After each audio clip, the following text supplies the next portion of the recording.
Американские военные нанесли удар по еще одному судну побережья Венесуэлы, на котором якобы перевозились наркотики.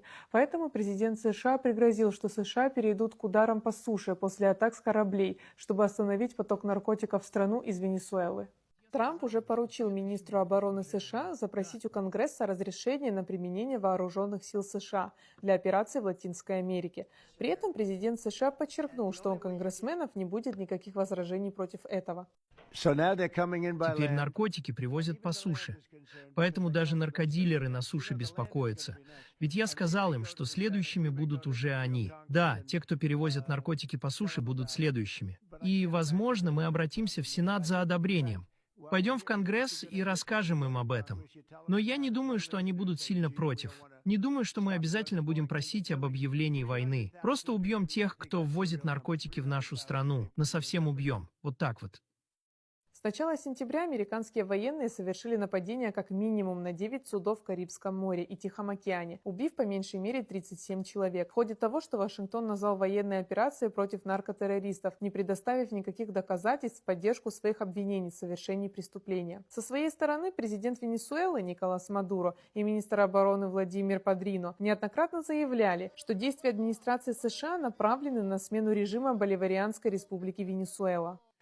Правительство США решило отправить ЦРУ в Венесуэлу. Вы читали новости? Они разрешили ЦРУ проводить операции против Венесуэлы. Против мира в Венесуэле. Такого раньше не было. Они всегда этим занимались. Но ни одно предыдущее правительство, с тех пор, как существует ЦРУ, не заявляло открыто, что направляет ЦРУ убивать, свергать правительство и разрушать другие страны. Неужели кто-то всерьез верит, что за последние 60 лет ЦРУ не проводила никаких операций в Венесуэле? Разве можно поверить, что за последние 26 лет ЦРУ не участвовала в заговорах против команданта Чавеса и против меня? Если бы мы сейчас в июле пошли на обмен, чтобы спасти 252 граждан Венесуэлы, похищенных в Сальвадоре, мы бы передали правительству США 10 осужденных террористов ЦРУ, которые уже признали свою вину.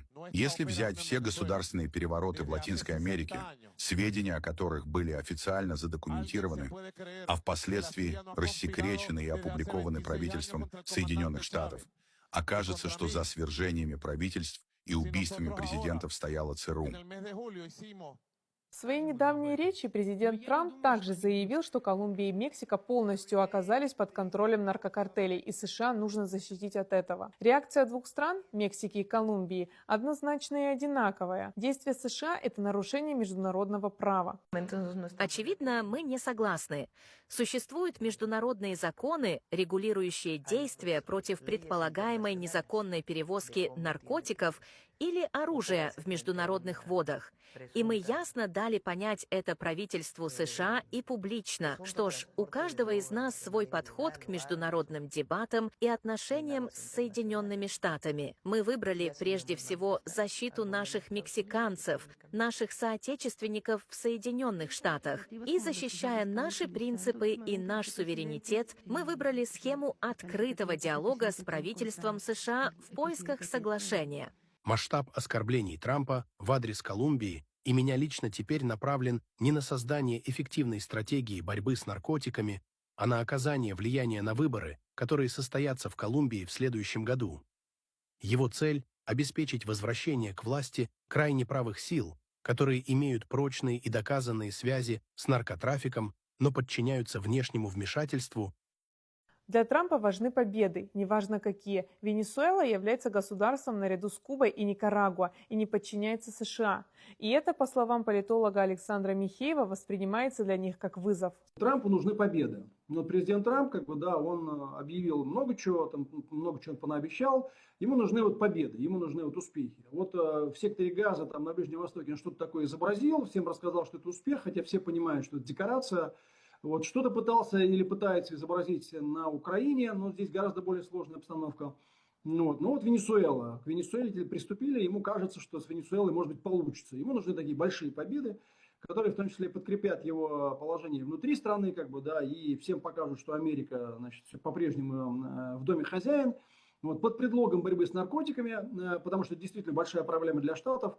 Трамп, значит, вот сейчас давит на Венесуэлу, в принципе, готовится, видимо, к военным действиям, но пока скорее запугивает, потому что Трампу тоже, конечно, не хочется ввязываться в такие военные действия, которые непонятно чем кончатся. Я думаю, больше всего стоит беспокоиться странам американского континента, и северного, и южного, потому что мне кажется, что Трамп вообще, у него два приоритета. Первый – это давить на Китай, как на основного торгового соперника в 21 веке. А вторая, конечно, Трамп хотел бы вернуться к доктринам ранних Соединенных Штатов Америки, в соответствии с которыми все американские, так сказать, территории, американские континенты, северная и южная, это вот вотчина Штатов.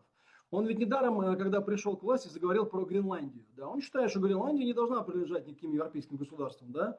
А вот сейчас он занялся Венесуэлой. То есть вот я думаю, что если говорить о Латинской Америке, то, конечно, если Трампу удастся что-то с Венесуэлой, ну, для других стран Латинской Америки это будет очень серьезный вызов, угроза. Потому что там есть мелкие страны, которые там бодаются с американцами, и, в общем, им есть чего бояться. Аргумент США о борьбе с наркотрафиком не соотносится с принципом уважения государственного суверенитета, что является краеугольным камнем современной системы международных отношений. Данное заявление создает определенный прецедент для проведения наземных операций на территории своих соседей, что является прямым нарушением суверенитета независимого государства. Венесуэла признала независимость Абхазии и установила с ней дипломатические отношения 10 сентября 2009 года. Венесуэла стала третьей страной, признавшей Абхазию после России и Никарагуа.